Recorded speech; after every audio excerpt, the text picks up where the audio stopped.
اعوذ باللہ من الشیطان الرجیم بسم اللہ الرحمن الرحیم وبہ نستعین وصلی اللہ علی سیدنا محمد وآلہ الطاہرین ولعنۃ اللہ علی اعدائہم اجمعین من الآن الی قیام یوم الدین۔ بسم اللہ الرحمن الرحیم۔ قال اللہ تبارک و تعالی فی القرآن المجید وهو اصدق الصادقین وقولہ الحق۔ تمام ناظرین و سامعین کی خدمت میں سلام عرض کرتا ہوں، اور جیسا کہ آپ محظور ہیں اور مسلسل یہ کلاس ترجمہ و تفسیر قرآن کا چل رہا ہے، جس کا آج درس نمبر 53 ہے 53، اور ہم نے ابتدائے سورہ حمد سے شروع کیا تھا، اور سورہ بقرہ کی آیت نمبر 224 تک کل تک ہم نے مطالعہ کیا اور پڑھا ہے، اور آج سورہ بقرہ کی آیت نمبر 224 سے 227 تک ترجمہ اور مختصر تفسیر آپ تمام ناظرین کی خدمت میں پیش کروں گا کہ انشاءاللہ مفید ثابت ہو۔ بسم اللہ الرحمن الرحیم۔ وَلَا تَجْعَلُوا اللَّهَ عُرْضَةً لِأَيْمَانِكُمْ أَن تَبَرُّوا وَتَتَّقُوا وَتُصْلِحُوا بَيْنَ النَّاسِ وَاللَّهُ سَمِيعٌ عَلِيمٌ۔ وَلَا تَجْعَلُوا اللَّهَ عُرْضَةً، اور نہ قرار دو اللہ کو عرضتاً یعنی بے اہمیت، یعنی ایسا کام نہ کرو کہ جس سے اللہ کی جو اہمیت ہے، اس کی عظمت جو ہمارے سامنے ہے وہ کم ہو جائے۔ کس طریقے سے؟ وَلَا تَجْعَلُوا اللَّهَ، نہ قرار دو عُرْضَةً لِأَيْمَانِكُمْ، اپنی قسموں کے ذریعے سے بار بار قسم کھا کر کے اس کی اہمیت اور ویلو کو کم نہ کرو۔ یعنی یہ ذات یا شخصیتیں یا چاہدہ معصومین علیہ السلام ہیں، جناب عباس ہیں، اور اللہ جل جلالہ کے اسماء جو با اہمیت و با عظمت نام ہیں، ان کے نام لے کر بار بار قسم کھا کر کے اس کو بے اہمیت نہ کرو۔ ان تبروا وتتقوا وتصلحوا بین الناس۔ ان تبروا یعنی آزاد رہو، یعنی قسم کھا کر کے اپنے کو مقید نہ کر لو۔ وتتقوا وتصلحوا بین الناس، تقوی اختیار کرو، وتصلحوا اصلاح کرو، بین الناس لوگوں کے درمیان، واللہ سمیع علیم، اللہ سمیع بھی ہے اور علیم بھی ہے۔ یہ آیت جو جس کو ہم نے ابھی تلاوت کیا ہے، اس آیت کی شان نزول میں یہ ہے جو کہ تفسیر مجموع البیان میں بھی نقل ہوا ہے کہ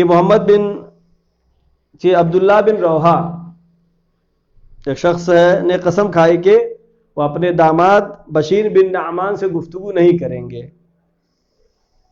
کس بات پر؟ بشیر کی جو بیٹی ہے اور عبداللہ بن روحہ کی زوجہ ہے، ان میں کوئی اختلاف ہو گیا تھا، ناراضگی ہو گئی تھی۔ اب جب دو مومنین کے درمیان، شوہر زوجہ کے درمیان اگر اختلاف ہو جائے تو حکم قرآن یہ ہے کہ اس اختلاف کو ختم کرو جا کر کے۔ لیکن عبداللہ بن رواحہ نے قسم کھا لیا تھا کہ میں اس مسئلے میں کچھ نہیں بولوں گا، اس جھگڑے کو ختم کرانے نہیں جاؤں گا، لہذا یہ آیت نازل ہوئی۔ وَلَا تَجْعَلُوا اللَّهَ عُرْضَةً لِأَيْمَانِكُمْ، قرار نہ دو اپنی قسموں کے ذریعے سے، اہمیت کو کم نہ کرو اللہ کی۔ ان تبروا وتتقوا وتصلحوا، آزاد رہو، قسم نہ کھاؤ، تقوی اختیار کرو، اصلاح کرو لوگوں کے درمیان۔ تو معلوم یہ ہوا کہ بار بار قسم کھا کر کے ارزش کو کم نہیں کرنا چاہیے، اور لوگوں کے درمیان اختلاف ہے، وَتُصْلِحُوا بَيْنَ النَّاسِ، لوگوں کے درمیان اصلاح کرو۔ کہ ہم سے کیا مطلب، ہم نہیں بولیں گے۔ شریعت کا حکم، اسلام کا حکم، قرآن کا حکم، اللہ جو کہ خالق ہے، جو مخاطب ہے ہم سے اس قرآن مجید میں، وہ کہہ رہا ہے وَتُصْلِحُوا بَيْنَ النَّاسِ، اصلاح کرو، لہذا ہر مومن کی ذمہ داری بنتی ہے، ہر مسلمان کی ذمہ داری بنتی ہے کہ اگر کہیں پر اختلاف ہوتا ہے تو اختلاف کو ختم کرنے کے لیے اقدام کرے اور آزاد انتبرو، آزاد رہو. یعنی اگر قسم کھا لیا کسی چیز کے بارے میں، یہ سب سچی قسم کے بارے میں بات چل رہی، جھوٹی تو حرام ہے. قسم کھانا اچھے کام کے لیے قسم کھانا، اگر کوئی غلط کام کے لیے قسم کھائے تو پھر وہ صحیح نہیں ہے. وہی قسم ارزش اور اہمیت رکھتی ہے جو نیک کام کے لیے ہو. برائی کے لیے اگر کوئی قسم کھائے کہ میں یہ کام ضرور کروں گا، اس قسم کی کوئی اہمیت نہیں ہے اور کوئی ویلو بھی نہیں ہے. اب اگر کسی نے قسم کھائی اور قسم کو توڑ دیا تو فقہ کی کتابوں میں اس کے لیے مراجعہ کر سکتے ہیں، کفارہ ہے، 10 مسکین کو کھانا کھلائے یا ان کے لیے کپڑے کا انتظام کرے یا غلام آزاد کرے. اور اگر یہ سب نہیں ہے اور قسم کھایا اور قسم کو توڑا پھر تو البتہ قسم کون سی؟ واللہ باللہ تاللہ، اس طرح کی قسم کھانا. تو 3 دن اسے روزہ رکھنا ہوگا. پہلی بات یہ کہ قسم کھانے سے قرآن مجید منع کر رہا ہے، لہذا البتہ یہ حرمت نہیں ہے، لیکن جس چیز سے قرآن منع کرتا ہے وہ ہمارے لیے کیا ہے، اسے ہمیں دور رہنا چاہیے. اب آیت نمبر 225، لا یؤاخذکم اللہ باللغو فی ایمانکم. ہاں، جو پچھلی آیت ہم نے پڑھی ہے کہ قسم نہ کھاؤ، اسی کے ادامہ ہے، بات چل رہی ہے. اب اگر قسم کھائی، لا یؤاخذکم اللہ باللغو فی ایمانکم، تم جو لغو قسم کھاتے ہو مذاق میں یا بے اختیاری کہیں، لغو یعنی بے اختیاری. لا یؤاخذکم اللہ، اللہ تمہیں مواخذہ نہیں کرے گا، سزا نہیں دے گا. باللغو فی ایمانکم، جو تم بے اختیاری قسم کھا لیتے ہو. ولیکن یؤاخذکم، لیکن اللہ مواخذہ کرے گا، گرفت میں لے گا، حساب لے گا. کون سی قسم کو؟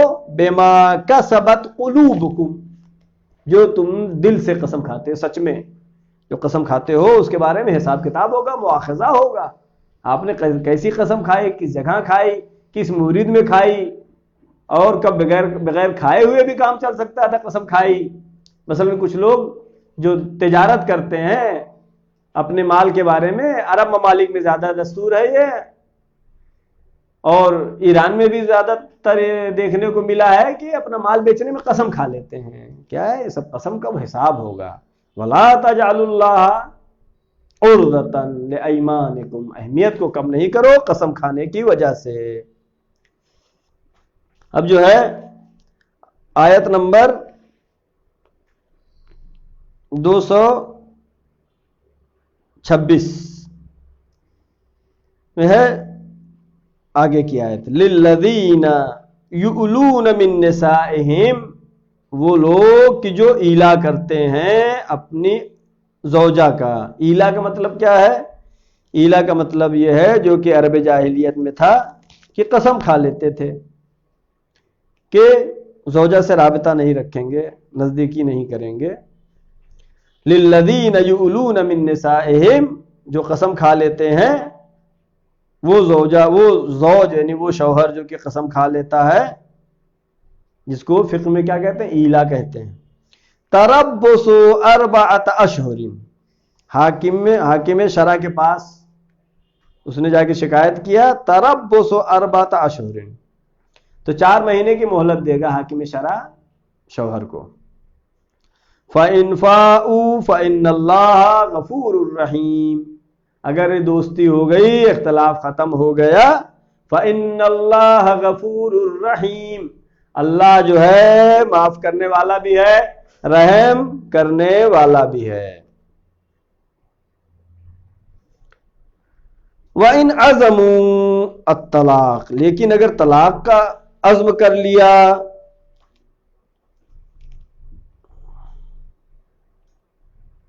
اگر آگے کی آیت نمبر 227، وَإِنْ عَزَمُوا الطلاق، لیکن اگر اس نے فاؤ فإن فاؤ یعنی اگر ارتباط ہو گیا، دوستی ہو گئی، اختلاف ختم ہو گیا، تو آیت کیا کہہ رہی ہے؟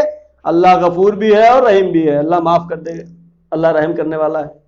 وَإِنْ عَزَمُوا لیکن اگر یہ جو اختلاف تھا اس پہ قائم رہے، یہ جو ایلا کیا تھا اس پر قائم رہا۔ وَإِنْ عَزَمُوا الطَّلَاقَ اگر طلاق کا ارادہ اس نے کر لیا، فَإِنَّ اللَّهَ سمیع علیم اللہ سمیع بھی ہے، اللہ علیم بھی ہے۔ تو جہاں پر اچھے کام کے بارے میں بات ہے، کہا کہ اگر دوستی ہو گئی تو کیا آیت کہہ رہی ہے؟ اللہ غفور اور رحیم، اگر مل گئے، متحد ہو گئے، دوستی کر لیا، اللہ معاف کرنے والا، رحم کرنے والا ہے۔ وَإِنْ عَزَمُوا لیکن اگر اختلاف کو باقی رکھا اور طلاق دے دیا، فَإِنَّ اللَّهَ سَمِيعٌ علیم اللہ سمیع بھی ہے، اللہ علیم بھی ہے، اس کا حساب کتاب دوست تو کرنا ہوگا، اللہ جو ہے علیم ہے، اس کا حساب کتاب لے گا۔ اور اس میں مطالب ہیں کہ شریعت نے نکاح کو آسان قرار دیا ہے اور طلاق کو سخت قرار دیا ہے، یعنی مباح کام وہ یعنی سب سے ناپسند کام جو عند اللہ ہے اور جو حرام قرار نہیں دیا ہے وہ ہے طلاق۔ یعنی جہاں تک ہو سکے لوگوں کو کوشش کرنا چاہیے کہ اختلافات کو ختم کر کے ایک فیملی کو برباد ہونے سے روک سکتے ہیں، ایک گھرانے کو خراب ہونے سے روک سکتے ہیں۔ تو آیت کیا کہہ رہی ہے؟ وَتُصْلِحُ بَيْنَ النَّاسِ اصلاح کرو لوگوں کے درمیان۔ لہذا طلاق کے لیے سخت شرائط ہیں کہ 2 عادل گواہ ہوں اور پاکی کے عالم میں ہو اور اس طہر میں نزدیکی نہ بھی کی ہو، اس کے بعد تب طلاق دے سکتے ہیں۔ لیکن اگر ان کے درمیان اختلاف ہوا کیا ہے؟ وَإِنْ فَاءُوا اگر دوستی کر لیا، جس کے لیے نہ صیغہ عربی میں صیغہ پڑھنے کی ضرورت، طلاق کے لیے عربی میں صیغہ پڑھنے کی ضرورت ہے، اس میں نہ صیغہ پڑھنے کی ضرورت ہے نہ گواہ کے ہونے کی ضرورت ہے، بس دونوں میں اختلاف ختم ہوا، دوستی سے ملاقات ہوئی اور یہ اختلاف جو تھا یہ ختم ہو گیا، بس ختم۔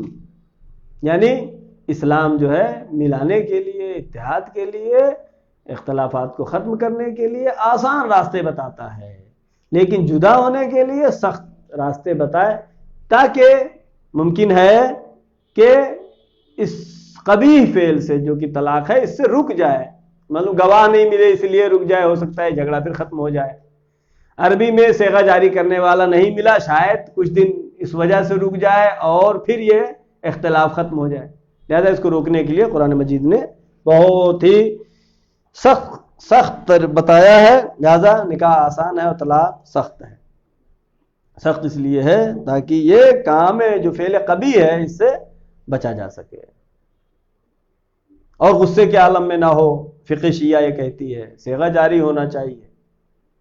یہ اہل بیت کے در سے ہم جب علم فقہ لیں گے، جن کے درمیان رسول اللہ کے درمیان کوئی فاصلہ بھی نہیں ہے، یعنی ہم اپنا امام اسے مانتے ہیں جو رسول اللہ کے ساتھ میں تھا ہمیشہ، پھر امام حسن، امام حسین، ایک سلسلہ ہے معصومین کا، ان کے ذریعے سے دین تک ہم تک جب پہنچتا ہے تو پھر اس میں اصلی شریعت، اصلی دین اسلام جو ہے وہ پہنچتا ہے۔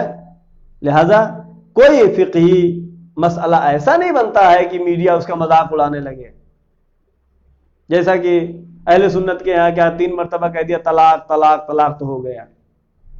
اس کے بارے میں بحث آئے گی کہ اللہ تعالیٰ نے اس کو روکنے کے لیے یہ سب شرائط، فَإِنْ فَاءُوا اگر دوستی ہو جائے، فَإِنَّ اللَّهَ غَفُورٌ رَحِيمٌ اللہ غفور بھی رحیم بھی ہے، وَإِنْ عَزَمُوا الطَّلَاقَ فَإِنَّ اللَّهَ سَمِيعٌ عَلِيمٌ اللہ۔ آخر میں ہماری دعا ہے پروردگارہ محمد و آل محمد کے صدقے میں، چاہدہ معصومین علیہ السلام کے صدقے میں ہماری اس مختصر سی عبادت کو قبول فرما۔ پروردگارہ محمد و آل محمد کے صدقے میں، چاہدہ معصومین علیہ السلام کے صدقے میں جو بھی پریشان حال ہیں ان کی پریشانیوں کو برطرف فرما۔ معبود محمد و آل محمد کے صدقے میں چاہدہ معصومین علیہ السلام صدقے میں اس کورونا بیماری کو جلد از جلد ختم فرما۔ پروردگار محمد و آل محمد کے صدقے میں ہمیں زیادہ سے زیادہ توفیق دے کہ ہم قرآن مجید سے انس اختیار کریں، مانوس ہوں اور روزانہ تلاوت قرآن محبت اہل بیت کے ساتھ ساتھ کر سکیں۔ پروردگار محمد و آل محمد کے صدقے میں پرچم اسلام کو سربلند فرما، پرچم کفر و نفاق کو سرنگو فرما۔ معبود ہمارے امام زمانہ کے ظہور میں تعجیل فرما، ہم سب کو ان کے یاور و انصار میں شمار فرما۔ وآخر دعوانا ان الحمدللہ رب العالمین، والسلام علیکم ورحمۃ اللہ وبرکاتہ۔ اللہم صلی علی محمد وآل محمد